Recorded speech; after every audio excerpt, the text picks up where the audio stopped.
section astuces parce que c'est toutes les points qui se répètent à chaque examen. Et je vous dis tout de suite, pour les 3 groupes, au moins un groupe va avoir chacune de ces astuces. Alors, c'est toutes les points qui peuvent exister. Alors, en lisant ces astuces, vous allez voir que dans le TP, toutes ces astuces étaient là. Alors, qu'est-ce qui arrive si on a une rente avec des paiements en début de période avec des rentes en fin de période?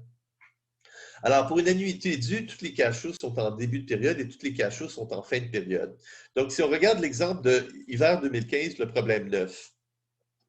Pendant 10 ans, j'ai 12 000 qui est placé dans un fonds de retraite au début de chaque année. Pour 10 ans, j'ai 18 qui est placé dans un fonds de retraite au début de chaque année. Et pour 10 ans, j'ai 25 000 qui est placé dans un fonds de retraite au début de chaque année. Par la suite, une retraite paye une rente de 100 000 pendant 10 ans et X perpétuellement par la suite. Donc, qu'est-ce qu'on doit faire? C'est qu'on doit se placer à un certain point. Généralement, on peut se placer au moment de la retraite. La valeur accumulée de tous les paiements devrait être égale à la valeur actuelle de toutes les prestations. Donc, j'ai 12 000 qui est placé pendant 10 ans. Ce que je vais faire, c'est que je vais tout simplement faire 12 000 placés pendant 30 ans. Il va me rester 6 000 qui va être placé pendant les 20 dernières années. Il va me rester un 7 000 supplémentaire qui est placé pour les 10 ans. Et ça va me donner la valeur accumulée à la retraite. Alors, tous les paiements sont en début de période. C'est ça qui est important de s'en souvenir. Par la suite, à la retraite, j'ai un paiement de 100 000 qui va être effectué pendant 10 ans. Et par la suite, j'ai un paiement perpétuel de X qui commence au temps t est égal à 11. Alors, la valeur au temps t est égal à 10 de ces X, c'est tout simplement la rente divisée par le taux d'intérêt. Ce calcul se fait au temps t est égal à 10. Pour le ramener au temps t est égal au moment de la retraite, je dois l'escompter pendant 10 ans. Donc, j'ai une annuité due, tous les paiements sont en début de période. Alors, c'est certain que vous allez avoir au moins une question avec les paiements en début de période. Alors, l'erreur qui arrive souvent, c'est qu'on oublie de changer la calculatrice par la suite. Alors, une autre pointe que vous allez voir souvent, c'est que je vais vous dire que la rente, elle est payable de 20 ans à 65 ans inclusivement. De 20 à 65 ans, ce n'est pas 45 paiements, c'est 46 paiements. Alors, si je vous dis le 1er janvier 2020 au 1er janvier 2030 inclusivement, c'est 11 paiements. Le taux d'intérêt effectif est de 6 %. Une rente annuelle paye 40 000 au 1er janvier 2016 et chaque paiement subséquent est indexé de 3 %. La rente est payable de 2016 à 2040 inclusivement. Donc, de 2016 à 2040, il n'y a pas 24 paiements, il y a 25 paiements. Quel est le prix de cette rente au 1er janvier? Donc, la pogne qui arrive ici, c'est que j'ai beaucoup d'étudiants qui vont me dire N est égal à 24. Donc, le paiement est en fin de période. La valeur au temps zéro, c'est le paiement dans une période fois 1 moins 1 plus G divisé par 1 plus I à la N. L'erreur la plus commune, c'est que N, je vais avoir des 24 au lieu de 25, divisé par I moins G, et ça nous donne la valeur au 1er janvier 2015. Une perpétuité immédiate. Alors, pour une perpétuité, le premier paiement doit se faire dans une période. Donc, qu'est-ce qu'on doit faire? C'est que soit qu'on se place une période dans le passé, on calcule la valeur et on fait fois 1 plus I pour avoir la valeur au temps zéro. Ou ben donc, on fait le breakdown des cash flows, un paiement aujourd'hui et la valeur actuelle de tous les paiements futurs. Alors, le taux effectif d'intérêt de 5 %, une rente paye 2 500 par mois et est versée perpétuellement. Le premier paiement est versé aujourd'hui. Donc, la valeur de tous les paiements dans un mois jusqu'à l'infini, c'est égal au paiement divisé par I. Alors, R divisé par I. Alors, 2500 divisé par le taux d'intérêt. Mais il y a un paiement de 2500 additionnel qui se fait aujourd'hui. Donc, le taux d'intérêt est de 5 %, on calcule le taux périodique. Quelle est la valeur de cette rente? Mais la valeur des paiements 1 jusqu'à l'infini, c'est égal à R divisé par I. Et on a un paiement supplémentaire de 2500. Donc, si le premier paiement se fait aujourd'hui, on doit tenir compte de ce paiement additionnel.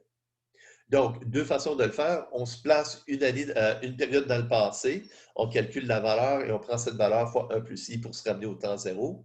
Ou ben non, au temps zéro, on a un paiement immédiat de 2500 plus la valeur actuelle de tous les paiements de 2500 du temps 1 jusqu'à l'infini. Alors, la valeur de tous les paiements du temps 1 jusqu'à l'infini, ben, c'est R divisé par I, plus la valeur du paiement aujourd'hui. C'est égal à 616 000. Intérêt dans le énième paiement, principal dans le énième paiement, solde après N paiement. Donc, si je vous demande quel est l'intérêt versé avec le énième paiement, on doit trouver le solde au temps N-1. L'erreur la plus commune, ça va être des personnes qui vont prendre le solde au temps N. Donc, si je vous demande quel est l'intérêt crédité avec le premier paiement, on trouve le solde du prêt au temps 0, alors la valeur du prêt. Quel est l'intérêt crédité avec le 132e paiement? On doit trouver le solde après 131 paiements. Et ce solde, on multiplie par le taux d'intérêt périodique. Alors, le taux effectif est de 4,8 %, une hypothèque de 300 000 remboursée avec des paiements mensuels sur 300 mois. Quel est le montant des intérêts crédités avec le 37e paiement? Donc, vous devez trouver le solde après 36 paiements et les intérêts après 37 paiements, ce serait ce solde fois le taux d'intérêt par période. Même chose pour le principal. Alors, deux façons de faire le principal. Si je vous demande quel est le solde, quel est le principal remboursé avec le 37e paiement, bien, je peux prendre le montant de la rente moins le montant des intérêts. C'est le principal qui est remboursé. Ou ben donc, je peux prendre le solde au temps 37 et le solde au temps 36 et le solde au temps 37. Et la différence entre les deux, c'est le principal qui est remboursé.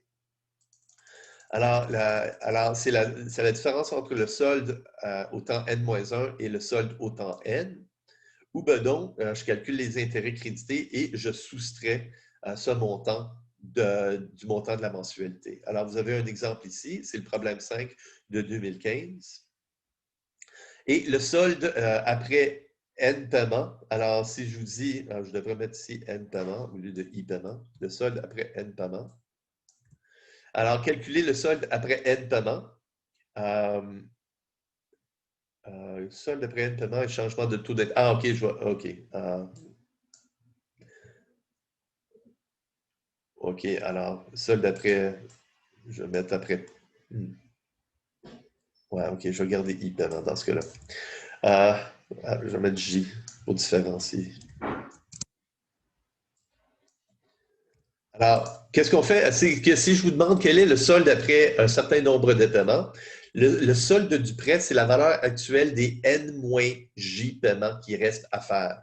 Donc, si vous avez une hypothèque payable sur 240 mois, le solde après 5 ans, c'est le solde après 60 paiements, c'est la valeur actuelle des 180 paiements qui restent. Et souvent, qu'est-ce que je peux vous dire? C'est qu'on va changer le taux d'intérêt après 5 ans, on va augmenter le paiement après 5 ans, on va réduire le paiement après 5 ans, on va faire un 13e paiement, calculer le nombre de paiements qui restent ou la nouvelle mensualité, c'est le nombre de paiements demeure inchangé. Alors, 2015, problème numéro 6, c'est une question de ce genre. Question numéro 7, alors c'est ça que je vous disais, une progression géométrique avec un premier paiement qui se fait aujourd'hui. Alors, pour les rentes en progression géométrique, nos formules ne fonctionnent au temps 0 avec un premier paiement qui se fait au temps t est égal à 1. Donc, vous avez deux choix à faire. Soit que vous vous mettez au temps t est égal à moins 1 et vous calculez la valeur. Et la valeur au temps 0, c'est la valeur au temps t est égal à moins 1 fois 1 plus i. Et ça vous donne votre valeur. Ou ben non, vous décomposez le problème. Alors, vous avez un premier paiement aujourd'hui et vous calculez la valeur de tous les paiements du temps 1 jusqu'à l'infini. Une petite catch avec les rentes en progression géométrique. S'il y a un premier paiement aujourd'hui de 30 000 le paiement dans une période, il va être indexé au taux de croissance. Donc, la valeur des paiements du temps 1 jusqu'au temps infini, c'est le paiement qui est versé aujourd'hui avec une période de croissance. Donc, le cash flow au temps 1, c'est le cash flow au temps 0 fois 1 plus le taux de croissance, plus le cash flow qui se fait au temps 0. Alors, deux façons de le faire. On l'a vu dans les exemples. Alors, vous l'avez aussi eu à l'examen.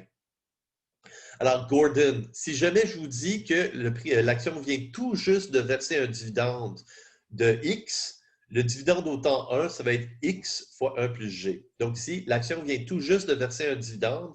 Ça, c'est le dividende au temps 0. Il est exclu du prix de l'action.